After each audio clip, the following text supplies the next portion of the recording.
செல்வி ஜெயலலிதா இந்த பிரச்சனையில் பிரதமர் தலையிட்டு தீர்வு காண வேண்டும் என்று கேட்டுக் கொண்டுள்ளார்.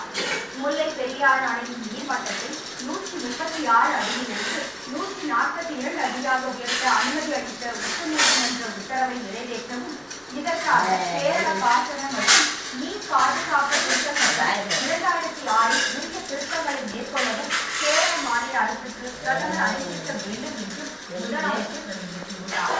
வலுவாகவும் உறுதியாகவும் சீரமைக்கப்பட்டுள்ள முல்லை பெரியாறு அணை மிகவும் பாதுகாப்பாக இருப்பதால் அந்த பகுதியில் புதிய அணையை கட்டும் நடவடிக்கைகளில் ஈடுபட வேண்டாம் எனவும் மத்திய நீர்வள ஆணையத்தின் பரிந்துரைப்படி அணையை வலுப்படுத்த மேற்கொண்டுள்ள தமிழக அரசின் நடவடிக்கைகளை தடுக்காமல் ஒத்துழைப்பு அளிக்கும்படியும் கேரள அரசுக்கு பிரதமர் அறிவுரை வழங்க வேண்டும் என முதலமைச்சர் செல்வி ஜெயலலிதா கேட்டுக் கொண்டார்.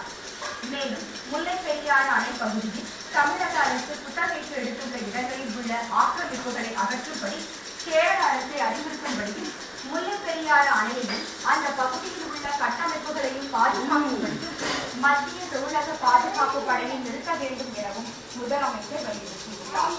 முல்லை பெரியாறு அணை பாதுகாப்பு குறித்த திட்டம் தீட்டுவதற்காக புதிய நிபுணர் குழுவை அமைக்க தேசிய பேரிடர் மேலாண்மை ஆணையம் பிறப்பித்துள்ள உத்தரவை விலக்கிக் கொள்ள முதலமைச்சர் ஜெயலலிதா வேண்டுகோள் பாதுகாப்பு மசோதா 2011 குறித்து தமிழக அரசின் நிலைப்பாட்டை பிரதமரின் கவனத்திற்கு கொண்டு வருகிற முதலமைச்சர் கடந்த பல ஆண்டுகளாக அனைவருக்குமான பொது விநியோக திட்டத்தை வெற்றிகரமாக செயல்படுத்தி வரும் தமிழக அரசு அனைத்து குடும்ப அட்டைதாரர்களுக்கும் விலையில்லா அரிசி வழங்க உத்தரவிட்டுள்ளது. நியாய விலை கடைகளை நடத்த எந்த தனி நபர்களுக்கும் ஒருங்கிணைந்த மகளிர் உதவி குழுக்கள் தவிர கூட்டுறவு சங்கங்கள் மற்றும் தமிழ்நாடு நியாய விலை கடைகள் நடத்தப்படுவது தமிழகத்தின் தனி சிறப்பு வாய்ந்த தன்மை எனவும் அனைவருக்குமான அரசு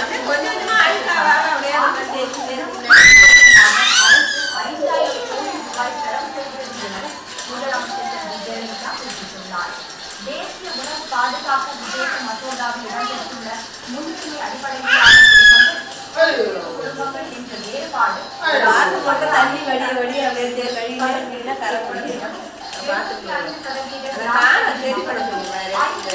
நகர்பகுதி மக்களுக்கு மட்டுமே உணவு பாதுகாப்பு வழங்க உத்தேசித்துள்ள இந்த மசோதாவில் காணப்படும்